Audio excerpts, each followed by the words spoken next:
Hey guys, it's Andrew from the blog Pine and Prospect Home, and I thought that it had been quite a while since I had done a Q&A here on YouTube. I've done a couple of these in the past, but I personally really love getting to know more about people that I follow on social media, on YouTube, Instagram. I like getting a peek into their personal lives and just learning a little bit more about who they are, and I enjoy this type of thing. If you don't, I apologize. But sometimes I get the same questions a lot, and I think it's just a perfect opportunity to do a Q&A every now and then so that I can answer those questions and get back to you guys, since it's not always possible to answer every single comment on all of my videos. So over on Instagram in my stories, I did a little Ask Me Anything box. And I told you guys I was gonna do a YouTube Q&A, and so I have those questions here. I'm gonna read them from my phone. Okay, I really liked this question. How long would you say it took to get your home to where it is today? So we moved into this home in 2012, and actually March of 2012. So this March, it's gonna be 10 years. And I have lots of before and after posts on my blog. I actually did a post last year called, I think it was called Humble Beginnings and Why It's Okay. And I kind of shared sort of the process, where we started, what my decor used to look like, and how far it's come in the last decade. Holy cow, that sounds crazy. But I do not think of myself as a designer. I feel like half the time I don't know what I'm doing. I know what I like, and when I see it, I love it, but putting it in your own space sometimes can be tricky. And so I think that my best tip for you is to just keep playing with your home and have fun with it. I say that all the time. In fact, my friend was just laughing at me. She's like, you always say that you like to play with your home. And you always use those words, like, oh, I was just playing in my dining room, I was just playing with my living room. But it truly is so important to just take some time, make yourself a cup of coffee, play some music you love, and just kind of move some furniture around, switch up some art on the wall. I think people are just so scared to play. And really, I feel like the reason why my home looks the way it does today is because I took so many steps in that direction, like kept tweaking, kept playing, switching this out, switching that out. Okay, I like this for a while, but I'm gonna be looking for this, and you've gotta do that. How has your design style changed over the years? That kind of goes along with the first question, but it has changed a lot. I still don't really know what to call my design. Of course, I tell you guys all the time I love like English cottage, primitive, country cottage. So because of that, you know, that Tudor style roof line and the round door, a lot of times you see homes like mine, and they are called English Cottage Revival because that was sort of popular in the 20s and 30s. I think that when I first started decorating, I sort of stuck to a lot of trends, you know, lots of turquoise and chevron and birds everywhere, but I think that I'm finally starting to understand what my true style is, what I've always wanted to get to, and in some spaces I feel like I have it figured out, in other spaces I'm completely stumped still, but that's okay. You just keep playing with your home and I'll get it one day. Let's see. Let's answer some quick, fun ones really quick. Those two were kind of longer answers. How old are you? How old am I? I'm 33. Will I be 34 this year? Let's see. I was born in 88, so you can do the math. Will you have more babies? Isaiah was supposed to be our last. And I think he is our last. My husband would have been content with 3 children. I talked him into having 4, and then we had a 4th boy. So I get asked all the time, are you gonna try for your girl? And I wish I knew how to try for a girl. I did a little bit of like research on that, and we tried a couple things, but God wanted us to have boys apparently. So I think that we're done, but I'm open to whatever God has for us. So let's see here. How do you balance home projects and social life? I feel like I've gotten better with balance over the years. I think that I used to be really, really bad at this. I have this vivid memory of my husband and I. It was like, we had a long weekend for some reason. He had an extra day off, and we decided to do a big project in the house. And I can remember like some of my family members driving by in a car, and they rolled the windows down and they told us they were going to the beach. And they were like, hey guys, waving. And I had this feeling like, I wish I was with them. And, part of the reason why we have been able to accomplish so much in this house is because I feel like I have a really strong, I was gonna say work ethic, but maybe it's just more of like my stubborn, this needs to get done now. But I think that as I've gotten older and as my kids have gotten older and I'm realizing how fast it's going, I'm starting to slow down a little bit, and I'm starting to realize, I need to take time with my children. We need to create special memories. And I say that, of course, after refinishing our floors. But honestly, that's one of the reasons why we did that in January, because I did not want to take a project like that and stick it in the summertime. I want summertime to be about going to the beach, walking to the swimming pool, going on bike rides, just having fun.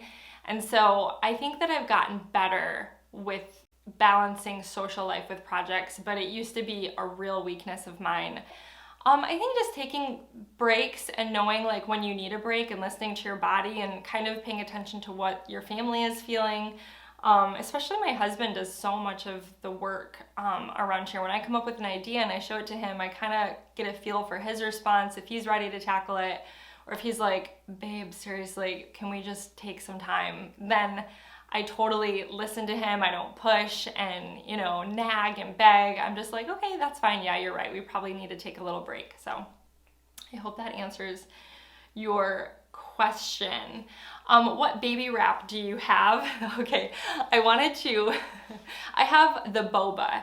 And if you've noticed in the past couple of videos, I actually haven't been wearing Isaiah. So he's almost 7 months. He's 6 months old, but in a couple of weeks, he'll be 7 months old. And I have recently been training him to sleep on his own in our little pop-up in our bedroom upstairs. And the reason for that is just because he's getting so much bigger.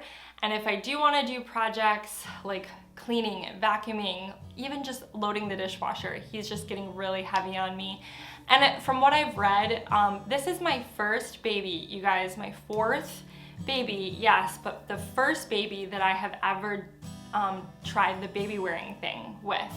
And some of my friends highly recommended it. Once you start having more than one kid and you're needed, and in so many different ways, it comes in handy. And I've had a lot of older women actually comment and say, why do you wear your baby all the time?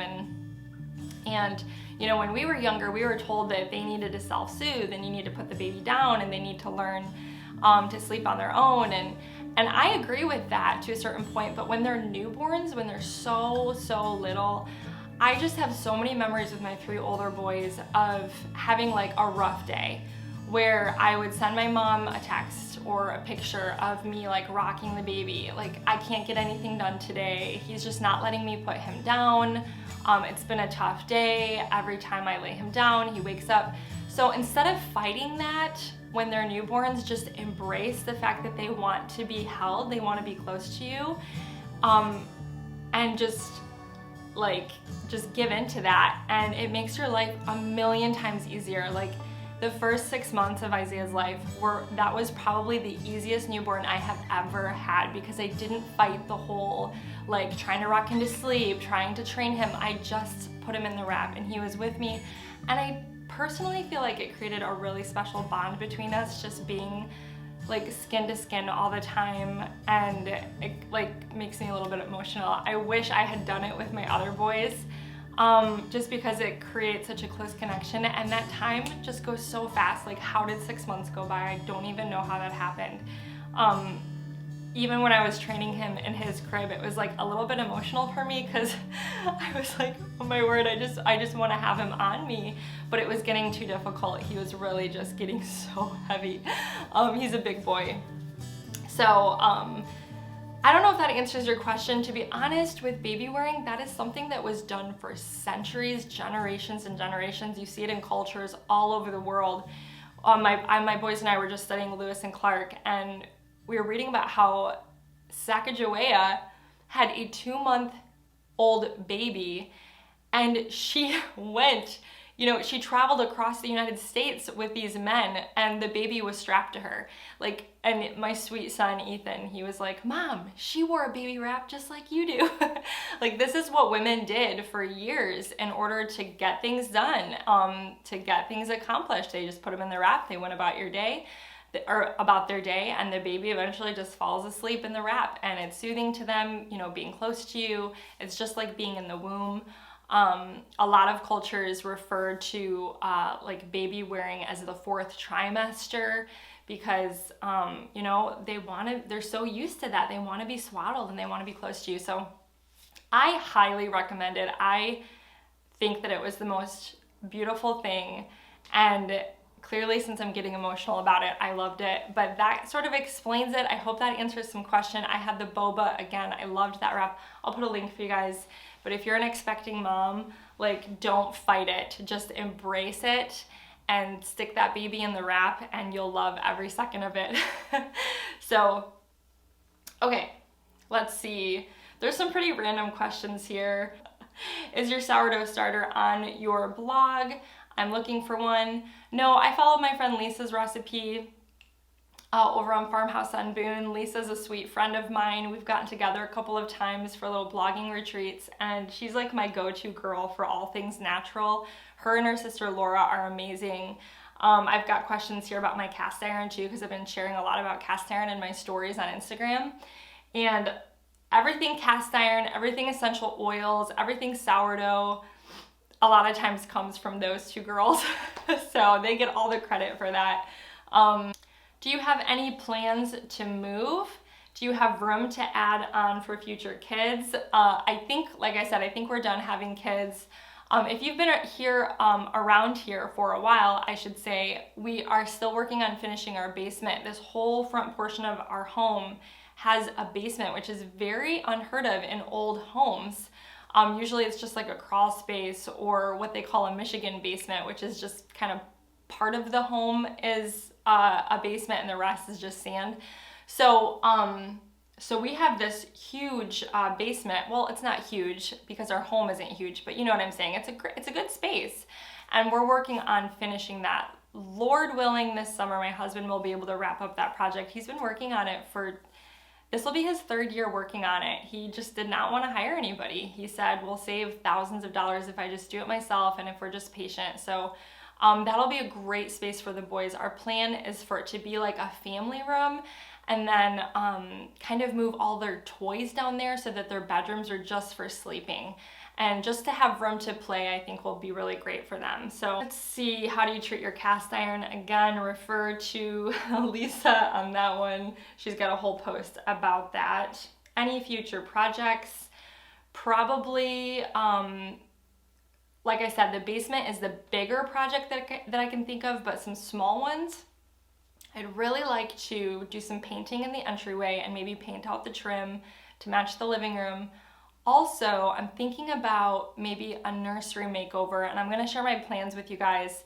We want to move eventually Isaiah into the nursery, and then he would share a room with Caleb, my 3, almost 4-year-old. So they would have like a toddler nursery situation happening, and I want to give their room a little makeover. So I can't wait to share those plans with you guys. All right, have you always homeschooled your kids? No, actually. When everything happened in 2020, my husband and I can't explain it. We just had we didn't have a peace at all about sending Ethan back to school. He had been in school for kindergarten and part of 1st grade. And so we said, let's just try it. It doesn't have to be forever, but let's just try homeschool. for a little while, just with everything happening and so many unknowns and, things being open and then closed and then open and then closed. We didn't want to put him through that. And so we decided to homeschool, and I accidentally fell in love with it. I could probably talk for 2, 3, 4 hours about homeschool. And I'm just so thankful for all of the books God has sent my way and the people that I've come across, the paths that I've crossed with different homeschool mamas that have been able to encourage me and help me. My philosophy of education has been completely turned upside down. There is so much beauty in it, and I could talk forever and ever about it. So like I said, it wasn't the plan. I never ever pictured myself homeschooling. Actually, I take that back. When I was a little girl, I can remember wanting to homeschool my kids. Isn't that funny? We would play house all the time, and I always said I wanted to be a homeschool mom. It's just that makes me laugh. But anyways, here I am homeschooling. So I could share a lot about that, but that's okay. I won't bore you guys. Let's see. Do you have to eat gluten-free? Yes, technically.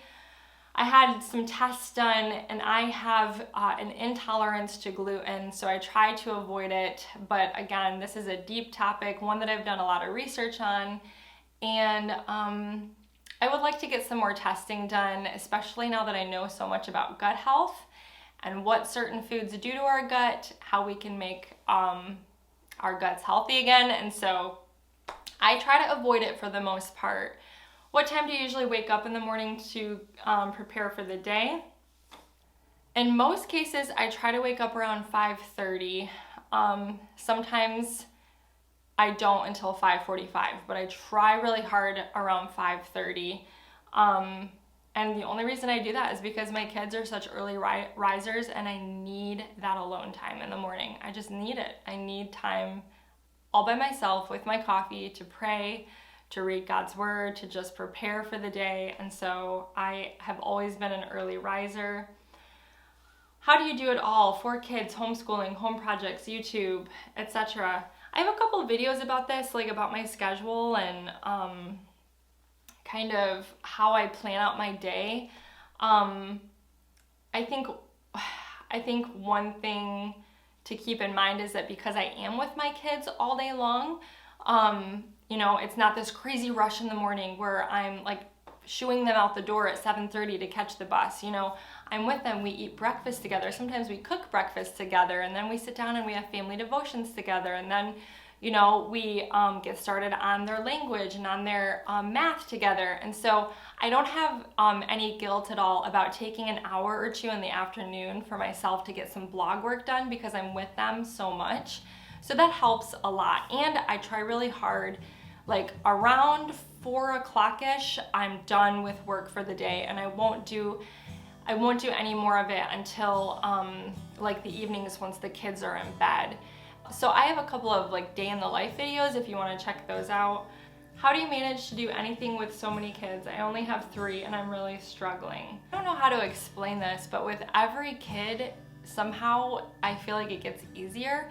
And the reason for that is because your oldest is always getting older. Like the kids are always getting older, so you're not gonna have, like 4 babies all at once. I have one that's 8, almost 9, and I have a newborn. And so those older kids oftentimes help out, which is a huge blessing that I never expected. You would assume that the more kids you have, the more work, but I think that it's so important as they get older to give them responsibilities. And if I am in the middle of cooking dinner and the baby starts crying, or he needs something, I can always ask Ethan, and I don't try to take advantage of them by any means, but I can say, hey, can you pick up your brother for a second? Can you hold him while mommy finishes making these meatballs, or whatever it is that I'm doing. Or if I'm changing a diaper and I need, like, even Caleb, my 3-year-old, hey buddy, can you go get me a diaper, or can you go grab the wipes? They help out a lot, and so that's, I think, important to just teach them responsibility, teach them the importance of their role in the house, how valuable it is. We talk to our oldest all the time about how he sets an example for his brothers, and you know, he should be responsible. I hope that I answered some questions for you today. There's some home questions too, like questions about my dining room and questions about my living room, and a lot of those I don't have an answer for.